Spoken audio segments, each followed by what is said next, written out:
Howdy.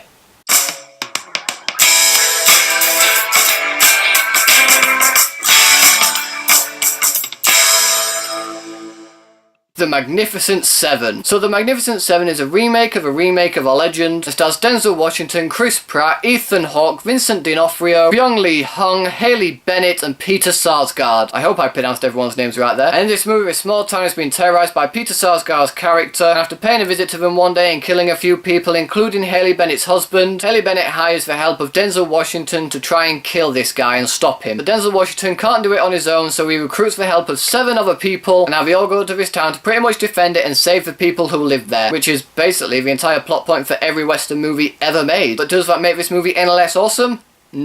No, it doesn't, because this movie is tons of fun. First off, the entire cast do a fantastic job. Everyone gave a great performance in this movie. Denzel Washington has such great screen presence that you can't help but keep your eyes fixed on him. Ethan Hawke gave a great performance. It was great seeing Ethan Hawke and Denzel Washington in another Antoine Fuqua movie. I believe that's how you pronounce the director's name. Byung Lee-Hun was one of my favourite characters in this movie. He was a badass, using knives, guns, and whatever else he can use to his advantage in fights. Haley Bennett also gave a good performance in this movie. You can see that she's recruiting the help of these guys for a reason, but she doesn't just want them to do everything about it. She wants to help out. She's determined to get her revenge on Peter Sarsgaard, who did do a really good job as the villain. Very snake-like, as you'd expect this villain to be. However, I did feel he was quite over the top, much like Vincent D'Onofrio's character. As much as I love that actor, he was very over the top in this movie, but I absolutely loved it. I couldn't take my eyes off him. He was hilarious. Chris Pratt, although he gave a really good performance, I felt like he was the most out of place in this movie. Some of the jokes and one-liners he was throwing out there I didn't feel necessarily fit the time period that they were in, but nonetheless, he gave a really good performance and it was tons of fun to watch on screen. The rest of the cast all did a great job as well. No one really standing out above Denzel Washington and Byung Lee-Hun, but I really hope I'm pronouncing his name right. This movie is also incredibly directed by Antoine Fuqua, I believe is how you pronounce his name. I really hope it is. I've never really known a director to have such diversity in movies than this guy. Not only has he done hard-hitting dramas like Southpaw, he's also got some great action movies under his belt, including Olympus Has Fallen and The Equaliser. And I have to say, I was very intrigued to see this movie, considering it's a Western and he's never really directed a Western before. But the guy pulled it off. The action scenes are especially really well done. The camera never once shakes or moves away from the action. It focuses on every little detail so you don't miss anything. And that was some of the best parts of the movie, the action scenes. They were so well done and so thrilling that you're on the edge of your seat throughout. However, in the great action scenes, you do lose some of that character development that you need to care about some of these characters. You do get them for most of the characters involved in this movie, but not for all of them. I would have liked just a little bit more backstory into some of the 7 that didn't get enough, but in that this movie does mainly focus on Denzel Washington, Ethan Hawke, and Haley Bennett. And I am okay with it because we got some really nice action sequences out of it, and the movie itself is over 2 hours long as it is. So adding some more character development in there would have just made it even longer, maybe even made it drag a little bit. But other than that, this movie knew exactly what it was. It's a fun action western type movie with some great comedy, great actors, great directing, and it's there not to be taken seriously, but for you to sit back, relax, stuff your face with popcorn and be entertained by what you're about to see unfold on screen. And so for all of that, I'm going to give The Magnificent Seven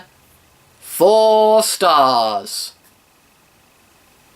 So, The Magnificent Seven, have you guys seen it yet? What did you think about it? Whatever you thought, let me know in the comment section below. Thanks as always for watching, guys. If you like this video, please give it a thumbs up, share the video with your friends, and if you want to see more videos just like this one, then subscribe to my channel for more. Thanks again for watching. You guys are awesome, and I'll see you all in the next video.